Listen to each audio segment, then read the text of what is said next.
Trump is in second place. Cruz is in first. Cruz 31, Trump 21, Carson 13, Rubio 10, Bush at 6, and then everyone else is at 3%. Or lower. What does this mean? It means that Ted Cruz has long developed a social media network and a deep grassroots in Iowa that a lot of us have been knowing about for a long time. He has contacts at the level through Facebook and Twitter, et cetera, that other people just simply are unaware of. So he's built an extraordinary new age organization for Iowa that they haven't seen before. I do think he is the front runner. He says he doesn't want to have a the front runner in Iowa or everywhere? In Iowa. Yeah. He says he doesn't want a cage match with Donald Trump, but if you end up in a cage and someone closes the door, which is probably what's going to happen on Tuesday night, it's a cage match. Well, but here's the thing, Anna. He says he doesn't want a cage match with Donald Trump, but there were these comments he made behind closed doors.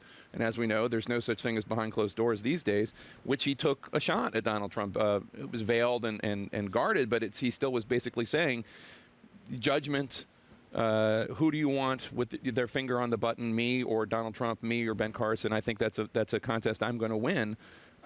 He's going to be called to that on Tuesday. He is so very astute, Ted Cruz, wily, astute, and he's trying to have it both ways. He wants his cake and to eat it too. He wants to be in a position so that if Donald Trump at some point drops out, he can inherit those supporters. He does not want to antagonize the Donald Trump supporters who are very committed to Donald Trump. He does not want to antagonize the Ben Carson supporters. I think we've seen Ted Cruz have a very good last couple of weeks. He's been solidifying the base. You see conservative media coming out in his defense constantly. He got 2 important endorsements in Iowa. And frankly, he's a much better fit for Iowa when you take a look at it than a Donald Trump, a man who's been married 3 times, who's had corporate bankruptcies, who's, had a hard time quoting the Bible. This is, Ted Cruz is a guy who goes out and quotes the Bible every time he's out there. And the argument for Ted Cruz that he makes is that he's not that the elections are no longer about winning the independent voters in the middle. He says he is a conservative. He's a real conservative, unlike Romney, McCain, Dole, et cetera. Get him on the ballot against Hillary Clinton, and conservatives will come out to vote. And that's the same argument that Bernie Sanders is making on the other side. I think Ted Cruz has been brilliant. I agree with you. He's been able to walk right alongside Donald Trump. He never has tried to turn and fire. He's never tried to make it an issue. He understands that at some point, maybe these people are not going to be able to get what they want, and he can be the second best choice. Well, Rubio's been trying to be the second best for everybody.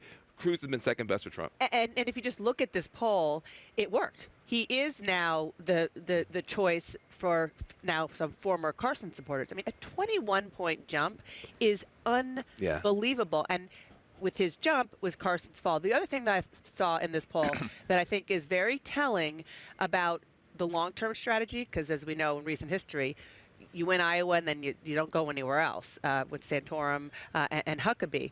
But Ted Cruz not only has the money for the long haul, he also is winning not just among evangelicals in Iowa, but among Tea Party supporters. And the way the Republican Party has been going in recent election cycles, those are the people who are fueling not just, caucuses in Iowa, but primaries all around. And he got a big bump yesterday from, of all places, Paris, where 195 people decided what the law of the United States will be. Ted Cruz has been in front of the Supreme Court 9 times. That doesn't happen because you're lucky. He is going after that climate deal, and he is going to rise with it.